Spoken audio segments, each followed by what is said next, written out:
Hey guys, it's Kenyak here. Also, I love Kitchens 345 on Reddit. I just want to make a quick video to tell you guys something. So, the Neo 2 is out now, and of course, there's a lot of people like myself flying the Neo 1 that exclusively fly in manual mode, and they are not that interested anymore in normal sport mode or like using the Neo as a selfie drone. We all know that this thing can really take a crash, which makes it an awesome entry drone into FPV and into full acro. It's so amazing. It's absolutely amazing. I love this little drone, but there are a couple of problems with it. Now today I went out, and for a whole day together with my daughter we've been filming, because I'm making tutorials on and guides on like what's a yaw tumble, what's a yaw washout, how do you avoid it, how do you recover from it. And I just want to tell you guys something about a flaw of the Neo that makes flying in manual mode annoying sometimes. Have you ever flown in manual mode and you're like diving and suddenly the gimbal like moves up or down when you don't want it to do that? I'm gonna tell you why it does that. So this is a little drone, and if you fly it with the wind, it flies smooth and fast with the wind.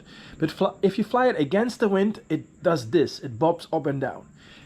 Now the DJI software, even in manual mode, corrects for that a little bit. So when you're flying in against the wind, the gimbal automatically goes up and down a little bit. Now this is really great in normal and sport mode, and you know, maybe it's also pleasant in manual mode, because if it wouldn't do that, you would see that bobbing in your goggles.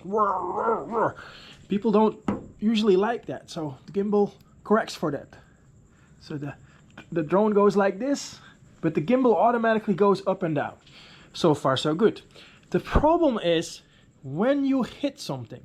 When you're flying and you hit a little leaf, nothing happens. The leaf gets out of the way, you can still fly, but the gimbal is very sensitive and it can detect that impact. And whenever the gimbal notices that it's moving, when the gimbal software didn't make the motor move, it's gonna freak out a little bit.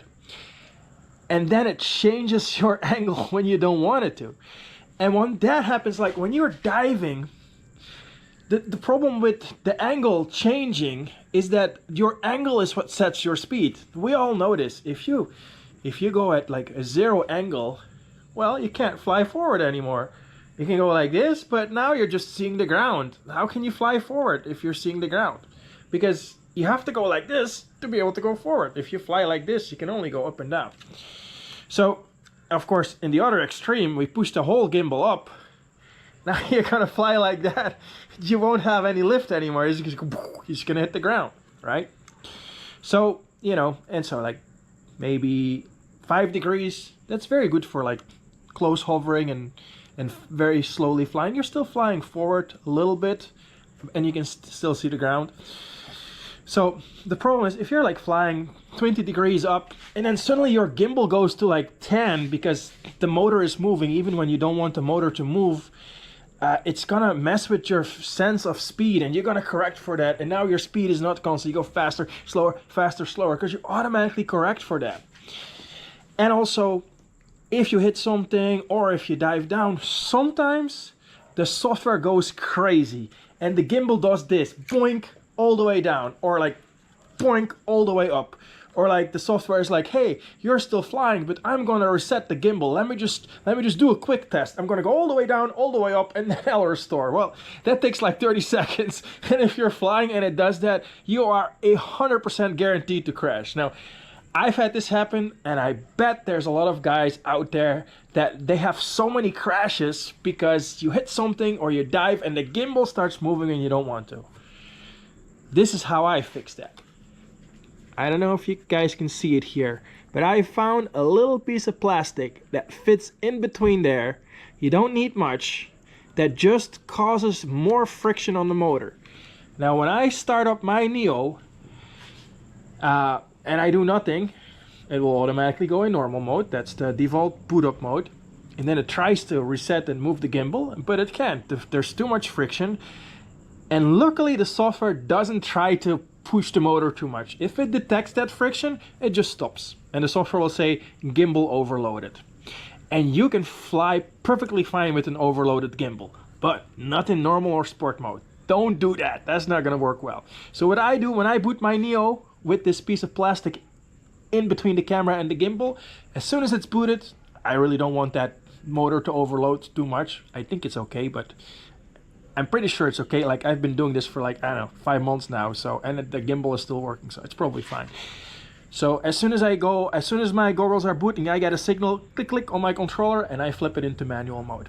And then I just set my angle myself. Like, I go like this, and then I press the dial, and then it shows me what's my angle. Now, when I started out with the Neo, I liked 7 degrees up that I flew, and then I just slowly started going up 8, 9, 10. Eventually 17 was kind of fun. 17, like then you cruise at like 20 kilometers an hour, and maybe in a dive you go like 30, but I went higher and higher and higher. Nowadays I like 21. That's kind of my default. If I want to go a little faster, I go to 23. If I want to go really fast, I go to 25. Past 25 I still find a little sketchy. Like, maybe in like another 6 months I might be good enough to do what I'm doing now at 21 at like a 30-degree angle. The problem is that, you know, you're getting less and less lift, right, as you move the angle up. The angle is up, but we want to fly level, right?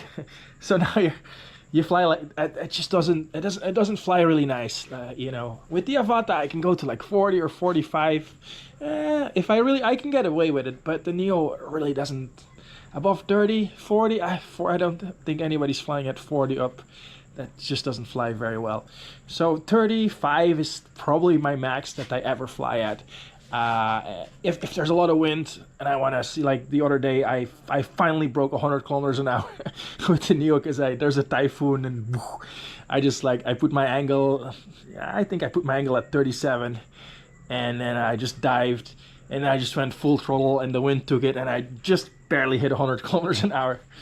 So yeah, those are my tips. That's the biggest flaw by far. The second flaw is just like the openings to cool the electronics. The Avata is actually kind of waterproof a little bit. Like, you drop it in water, that water doesn't get in. But the Neo, like, you fall upside down in like a little puddle. Well, actually upside down is the best because then it's there. But you fall into a puddle like this. I mean, the battery is here, but if the water gets to this level, it gets in and it does water damage really fast. So, but there's nothing we can do about that. Don't cover up these ducts because then your electronics is going to overheat. That's not good either. And then the last thing you can do is, like, you can remove the top prop guards. You really don't need them once you have enough experience with the Neo. And if you really wanted to, there's these little thingies that you can cut off. I did that, but I kind of regret it. It was barely any weight. Just keep them on there. I think it's better to keep them on there. So yeah, okay, I've been jabbering for 8 minutes, but hopefully this was informative for some people. And in the coming weeks, you'll slowly start seeing my tutorial videos pop up. These are going to be tutorial videos primarily for more advanced pilots. So I'm expecting people that can already fly in manual mode, that have good control, that can already hover in manual, and they want to just keep pushing the Neo further and further and further to see what it can do, which is what I've been doing. Just I push it a little further every day, and I crash it a lot. Like, I crash like 5 to 10 times every day, and my Neo is starting to get really damaged, but all the damage so far I've been able to repair. There's also a repair shop here. They have good tools, and they've also been helping me repair the Neo. So there's no Carefresh here in the Philippines, and I don't have any money to buy a new one. So this thing is still flying. I'm still ripping it around, and I will keep doing it until it breaks. Well, that's 9 minutes 30 seconds. That's long enough for Reddit, I think. I hope you guys like this, and just wait for my tutorial videos. I hope you guys are going to be happy with that. I also have a video that I'm working on how you should stabilize in GyroFlow, how you can overlay the on-screen display footage from the goggles onto the DVR so it looks like you're posting goggle footage, but really you're posting DVR footage that you stabilized, and then everybody thinks you're a better pilot than you truly are. Keniak out.